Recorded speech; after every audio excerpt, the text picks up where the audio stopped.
కార్తీక పురాణము. వశిష్ఠుడు జనక మహారాజుకు కార్తీక పురాణాన్ని ఇలా వివరిస్తున్నాడు. 17వ అధ్యాయము. అంగీరసుడు ధనలోభుడుకు చేసిన తత్వోపదేశము. అంగీరసుడు ధనలోభుడుకు ఇలా చెప్తున్నాడు. ఓ మునిశ్రేష్ఠులారా, ఓ ధనలోభి, నీకు కలిగిన సంశయానికి సమాధానం చెప్తున్నాను విను. కర్మ వల్ల ఆత్మకు దేహధారం సంభవిస్తుంది. కాబట్టి శరీరోత్పత్తికి కర్మ కారణం అవుతున్నది. శరీర ధారణం వల్లే ఆత్మ కర్మను చెయ్యును. కాబట్టి కర్మ చేయడానికి శరీరమే కారణమవుతుంది. స్థూల సూక్ష్మ శరీర సంబంధం వల్ల ఆత్మకు కర్మ సంబంధం కలుగునని మొదట పరమేశ్వరుడు పార్వతీదేవికి వివరించాడు. దానిని మీకు నేను వివరిస్తున్నాను. ఆత్మ అనగా ఈ శరీరమున అహంకారంగా ఆవరించి వ్యవహరించుచున్నది అని అంగీరసుడు చెప్పగా, ధనలోభుడు ఇలా పలికాడు.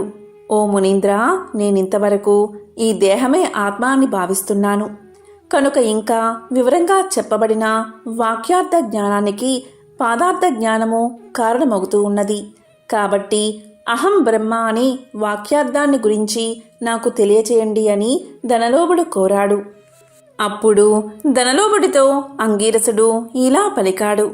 ఈ దేహం అంతఃకరణ వృత్తికి సాక్షియే.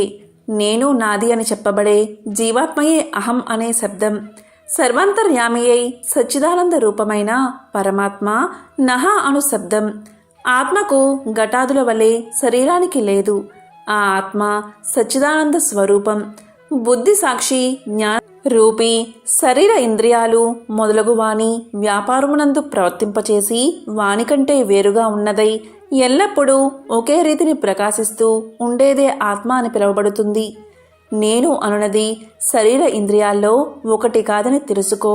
ఆ దేహ ఇంద్రియాదుల అన్నిటినీ ఏది ప్రకాశింపచేయునో అదే నేను అని నిశ్చయము.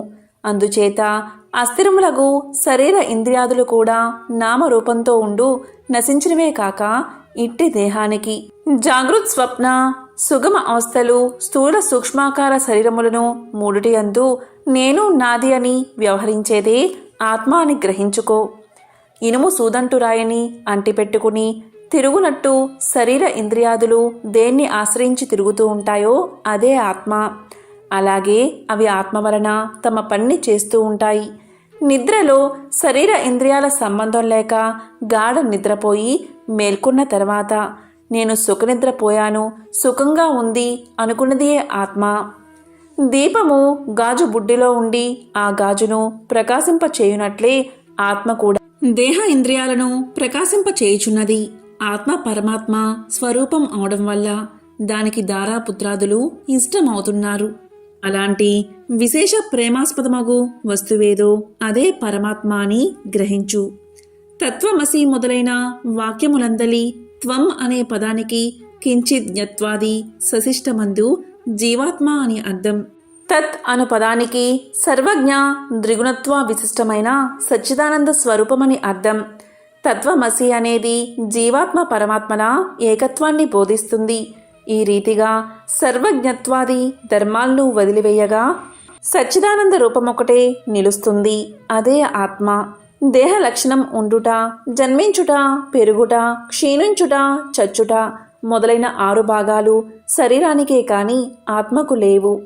జ్ఞానానంద స్వరూపమే పూర్ణత్వం కలది.